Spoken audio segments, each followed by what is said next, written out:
out of business. They want to go from starting the business to, okay, I want $100,000 grant. Making that leap, it took more than money, it took faith. Yes. And as much as you talk about faith, faith in action is not easy.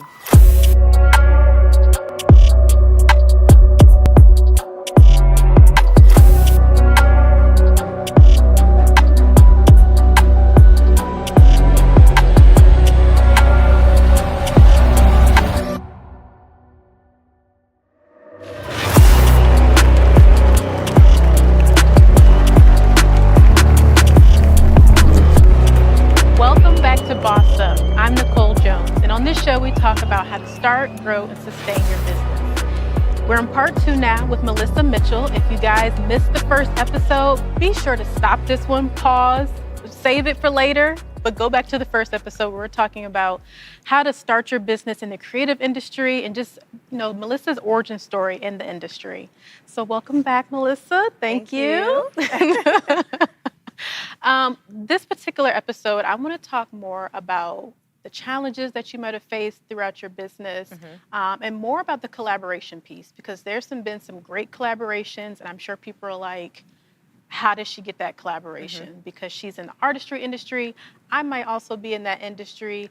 I have been trying to get my foot in the door for a long time, so I want to talk a little bit about that as well. So let's start with some of the challenges, because we talked about growth. Yes. In the last episode, we talked about purchasing some SKUs and what that actually looked like. Yes. Like, what are some of the challenges that you faced that have allowed you to grow in your business? So, as you evolve, you have to make tough decisions, whether that's relationships, whether that's financial, whether that's leaving a job, whether that's leaving an old relationship as far as business goes.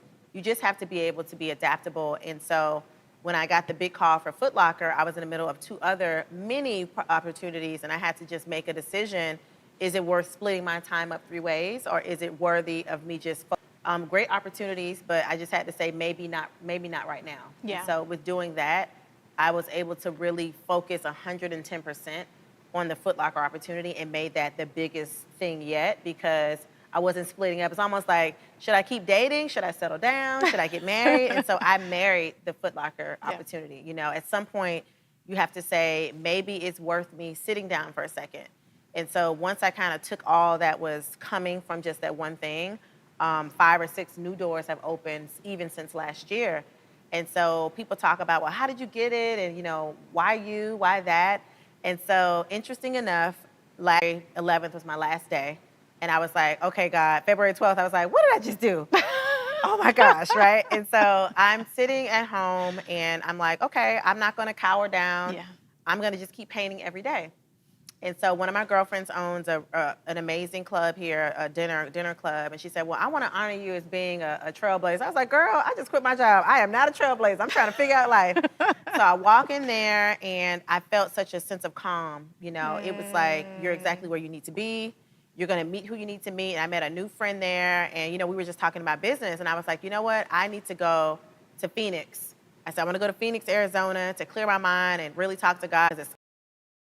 Well, I'm going with you. I was like, wait, I don't know you, And so we laugh about it to this day, but I think that was when I planted a seed of just living life without restriction and stop worrying about the how and just know the who, right? And so I released all those inhibitions. I released fear. And so when I got back in March, I wrote out the word global. I wrote out once in a lifetime. I wrote out stores. I wrote out, I literally was writing this stuff out randomly all over the place. And so one of my friends, it took about 6 weeks for it to happen. Because, most people are like, well, when is my time going to come? So my friend called me to come to hang out. He had a pop-up shop. And it said Land Influences Everything. And so there's some of my good friends. And he was like, well, why don't you come visit us? He was like, well, put some art up in the shop. Maybe somebody will buy something. So I'm walking by a nail shop. I walked by the nail shop, and my art was facing the window. And so a lady came running out. She's like, Sora, you one of my favorite artists. I was like, hey. And she said, my husband would love your work. I was like, well, let me meet him. He turns out to be the president of Clark Atlanta University. Wow. And so he's like, I love your work. He was like, I need that for my office. And God is like, give it to him. I'm like, that ain't God. That ain't God. I was like, I'm not giving him any art. And I was like, you know what? I want to gift this to you in the university. He's like almost in tears because he loved the piece so much. So as I'm talking, my friend from Atlanta Influences Everything, he's like, Mel, you good people. I was like, thank you, big dog. We're laughing and talking. He's like, you know what? Have you thought about doing apparel for stores? I was like, yeah. I said, why would I want to do that? He's like, well, I'm going to hook you up with a friend of mine, not knowing who it is, what it is. And so I get a text message, hey, this is so-and-so from Foot Locker. He's seen your stuff, and he really wants to make a connection. So I'm thinking, okay, we're just meeting. So we go to dinner and talk about my business, my big plans, and all of that. So then I get another email the next week, and I'm on an email with the VP of Foot Locker.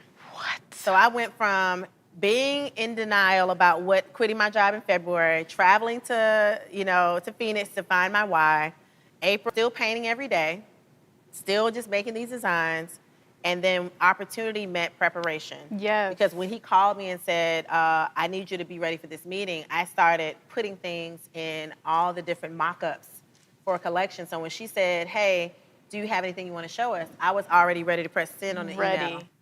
And she was like, wait a minute, when did you do this? I said, well, I guess God was preparing me because I was already ready.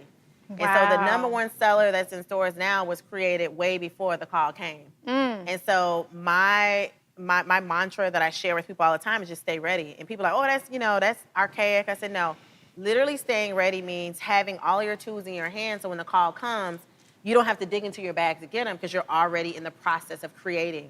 And so from 2020 all through 2021, I was always going home. So instead of writing in my journal, I would go make a sketch. Instead of calling my friend to complain, I was going to make a sketch. And so all of those sketches and designs have sustained me financially and spiritually since 2020. So when the calls came for different ideas, like I'm doing shows now for Black History Month, I was already ready because I had stuff already in the queue. Somebody called me yesterday for, you have anything black and gold? I said, give me about 10 minutes. I sent her a mock-up. She's like, when did you do this? I said, don't matter when. Just know that Just it's know ready. it was ready. And so now we're ordering things for another event. And so when I look at my life, I just feel like we talk about being chiseled, every step was already preparing me for the next step. Like every opportunity was already giving me a step stool for the next opportunity. So now that I have 3 or 4 more retail opportunities, I already know. I'm like, oh, this is what I need to do.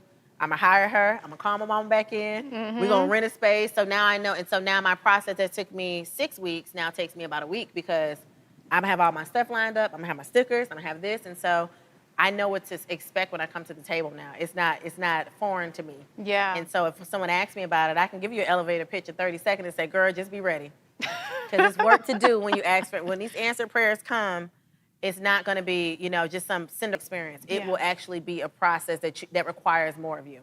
Girl, that was a whole It was a lot. sermon. It was a lot. That was a whole Yes. sermon. Oh, Yes. my goodness. Wow. Yes. Wow. Yes. In terms of just being ready, being prepared, and knowing, okay, as soon as you quit your job on February 11th, the next day you were left in this Kanye shrug almost okay, now what do I do? Yeah.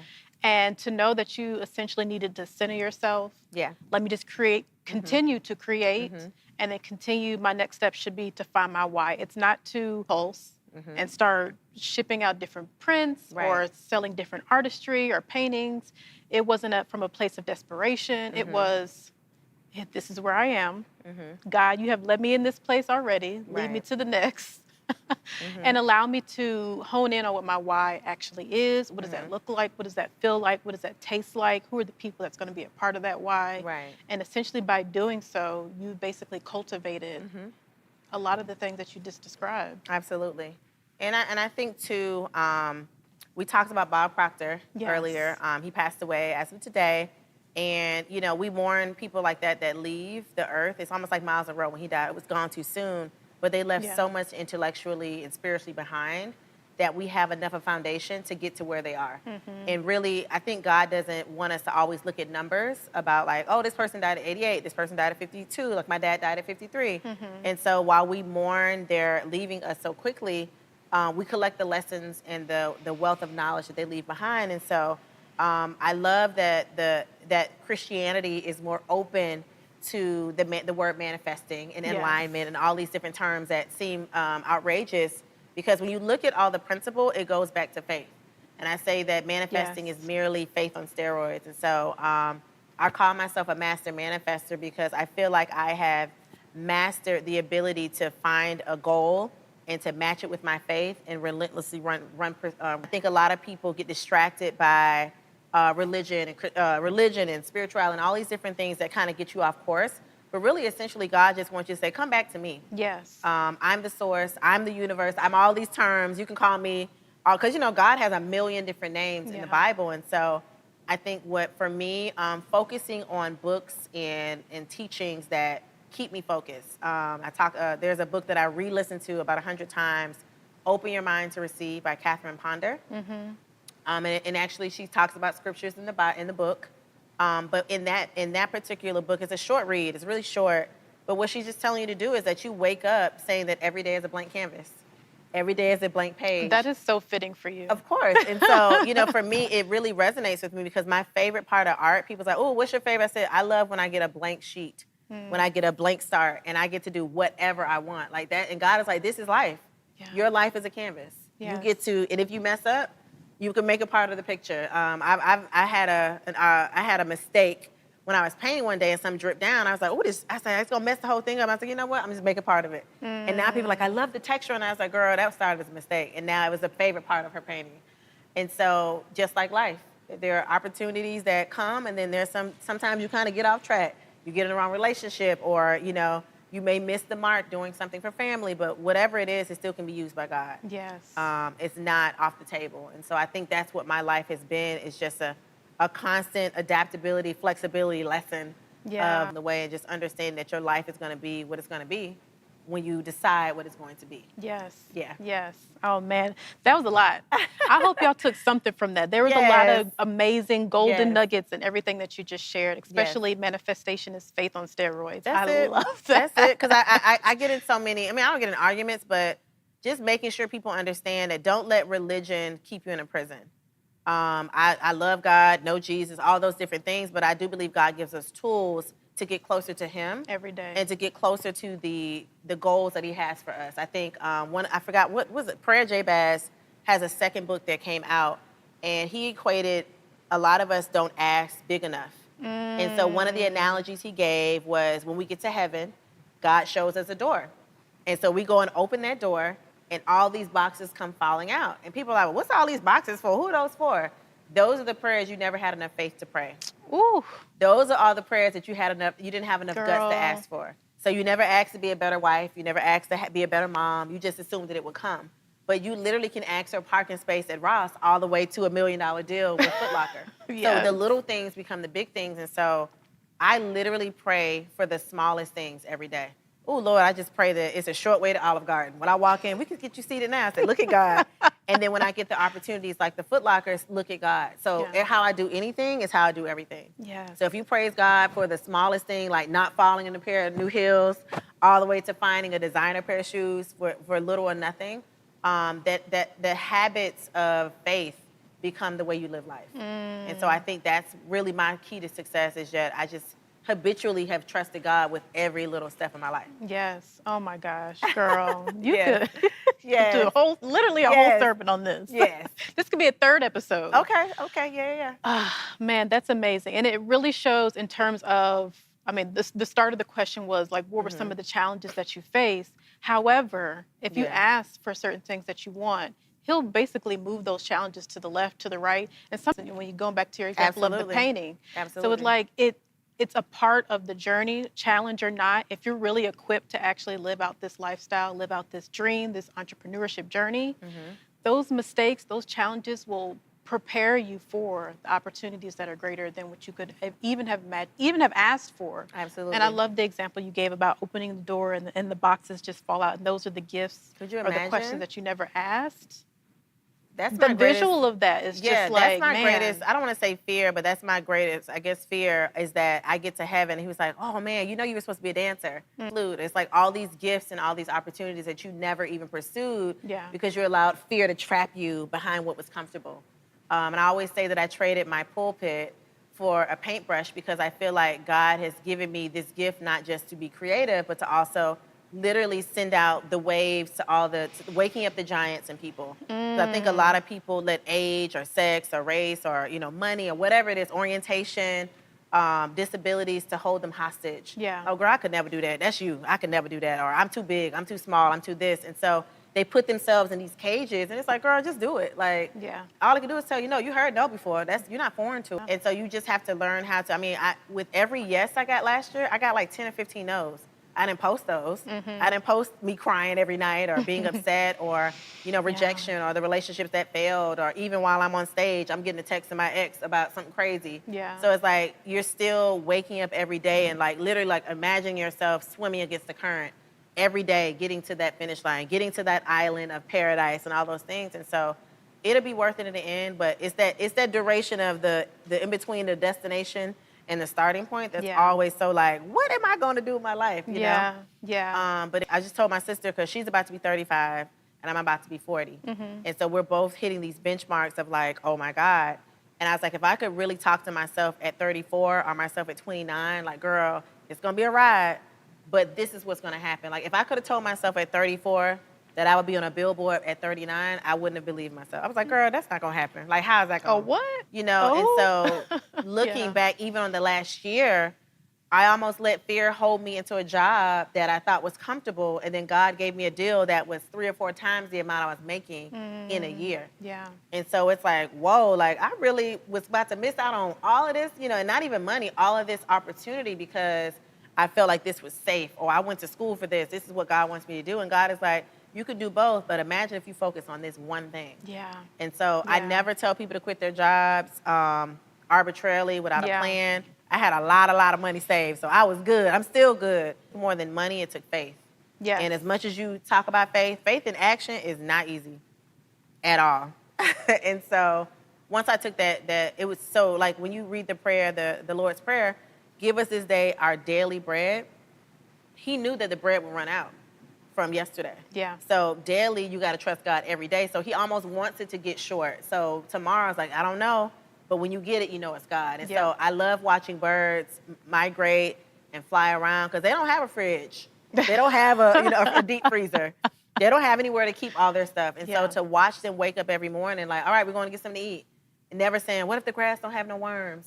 What if we can't find this? You don't see, I mean, I'm sure birds have their own issues, but you don't see them fretting over supply. Yeah. They wake up and go get it. And so if we could have that same resilience and say, I'm going to wake up and go get it every day, we really would be okay. We just got to change that my mindset. And that shift. Yes. The mindset is something that we have to change, especially if we're more so in the negative field. Exactly. We have to push past that fear, like you mentioned earlier, and just determine, okay, am I going to actually take this road that I have always dreamt of? I have it here.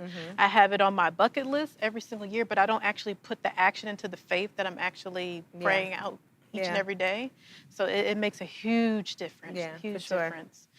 Oh man. So there's something that you mentioned that I want to play into now. We talked about the challenges. And in our first episode, we talked about the start and like the growth of your business. We just talked about some of the challenges and pushing past the fear and what that looks like. I want to talk a little bit about the funding piece, because a lot of people in a lot of cases, especially starting out a business, they want to go from starting the business to, okay, I want a $100,000 grant for my business. And there's like, okay, you can get that. However, did you put in the work that we just discussed in these two episodes? What does that look like in terms of how people can begin to look for the right opportunities? We've already talked about a lot of great golden nuggets in terms of some of the work that you have to put in between that time. But what are some of the funding and grant opportunities that people could look into? Well, first, you definitely have to have your business side airtight, your LLC, your trademarks. Now that is something that you can't just do on your own. You really need to delegate, having an attorney look over your paperwork. Applying for different things for you, making sure that, ABL Creations is trademarked. My logo is trademarked. Everything that I do and say is trademarked. Because it's a little tricky with artwork, trying to trademark and copyright it. But if my logo is on it, then it's protected. And so you need to have those conversations. And again, Google may seem like for dummies, but it literally would say, what do I need to do? And you need to type in actually what you need to do. And then if you can't afford a huge attorney, there's a lot of pro bono people that are doing a lot of stuff for pro bono. It's attorneys, it's marketing. Even on my call today, they sent me a website. Did you look at this? I felt dumb. I was like, I should have Googled that. And so I keep saying Google, because I have found so many opportunities late at night just typing in, how do I start earring business? And you'll get a YouTube, hey girls, you want to start an earring business? I'm like, this is right on Google, you know? Wow, and so yeah. I think that we can't be too good to do the work.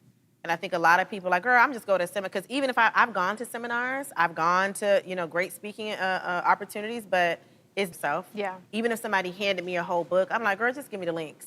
And so staying up every night, reading about things, soaking up knowledge, understanding what it takes to be successful, finding 2 or 3 people that may not be in your field, but they're successful, learning just some of the steps they may or may not have taken. Because people really, like me, I have a 3rd book coming out, but I'm not going to give you a blueprint. I'm determined I'm not doing that because I feel like people need to learn the lesson of how to get the information.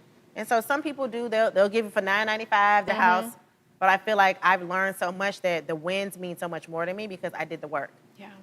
And so when it comes to funding, first getting your stuff airtight, paying your registration fee, making sure your name is LLC down, protected, you have an attorney, having business insurance. Yes. And then going after the grants to seeing, okay, if I apply for this grant, are they going to pull from my assets? Are they going to use my house as collateral? So it's so many different things, but get you a good banker, a good lawyer, and just having somebody that can really advise you in the industry. And then don't be afraid to DM some folks. Like, look, Nicole, do hair. I'm at a lot of times, people are amenable to you being humble and saying, hey, I don't know what I'm doing. Yeah. Do you know somebody I can talk to? And your network is more valuable than you think. You may not know somebody, but somebody you know may know somebody that may know somebody. And so by the time we're done in a group text, you're like, girl, my homegirl says she needs somebody to come work in the shop. You willing to do it on the weekends? Cool. And now you're getting a hands-on learning experience. Yes. But if you try to I'm not going to tell nobody I'm starting an antique business, they're not going to be in my business. You're like, well, why don't you tell somebody? You're like, girl, my grandma just passed away. You can have everything in the house. Yes. Yep. And so when you start talking about your dreams with trusted circles, your circle may have the answer you need for business. And that's what I've learned. Like my banker is one of my friends, my attorney, my hairdresser. I've been with her for 20 years. So my team has been people that I trusted over time. And so they look out for me. So even now she's like, okay, what we doing next week? Let's come with your look. Yeah. My graphic designer is like, oh, Mel, you need to do this. My attorney is like, okay, get this done. My banker is like, it's time to switch your car into another name, so it's having these people that are that are constantly thinking about how you can be successful. Yes. That's important. Yes. So what it sounds like in terms of a business cost save standpoint, you essentially are able to leverage your community, leverage the people around you. Because those are going to be the people that'll help you out along the way in your business. Yes. Oh my goodness. So we've talked and touched on so many amazing points in your business, the start, the growth, the sustainability. I love the fact that you mentioned the trademark because that's going to help in the long run to sustaining your business. Yes. Any other closing moments, discussion points that you want to discuss? Anything else for ABL Creations that are about? Lord, don't put limits on what God can do for you. Don't put a time frame on when God can bless you. You could be 14, you could be 40, you could be 80. At any moment, God can change your life. And that's what I learned is that, to be okay with starting over, be okay with walking away from jobs, relationships, but have a plan and just be open. Think about that blank canvas every day because that's what life is. Have a chance to start new every day. You might have a little bit of remnants of the day before or things in your life, but God is a God of a million chances, not only second chances. Yeah. And that you can regenerate yourself every time you decide. I just put up a quote that said, keep them guessing. People expect me to do colorful things, and I'll show up in black and white. Even today, people thought I was going to have on all hot pink, but I said, let me razzle-dazzle with a little bit. Yeah, and so just keep people guessing. Yeah. And God will honor you as you continue to honor him. And you can manifest your wildest dreams if you yet believe. Yes. Yes. Thank you, Melissa. I appreciate that. You guys, this was a wealth of knowledge. I'm sure this is the start of the new year, so a lot of people are still in this mode of creativity. How can I be the best version of myself along this journey? Yes. And I just feel like you just gave essentially the blueprint. I know we talked about the blueprint earlier, but this is like, here it is. This is what I've learned. Take it if you want it. Yes, take it if you want it, and essentially being able to adapt this to your own company, to your own business, or to your own dreams and vision board. Absolutely. In terms of creating your own business or helping someone else that you know. If you know someone that's interested in this type of industry and they're currently, in a rut or they're trying to determine, okay, what are my next steps? Be sure to share this with. But thank you guys for watching. We truly appreciate everything that you're doing in terms of sharing the episode, being able to allow this to be someone else's blessing. Yes. And so we thank you, Melissa, for being a part of today's show. Thank Thank you guys for watching Boss Up. I'm Nicole Jones, and we'll catch you on the next episode.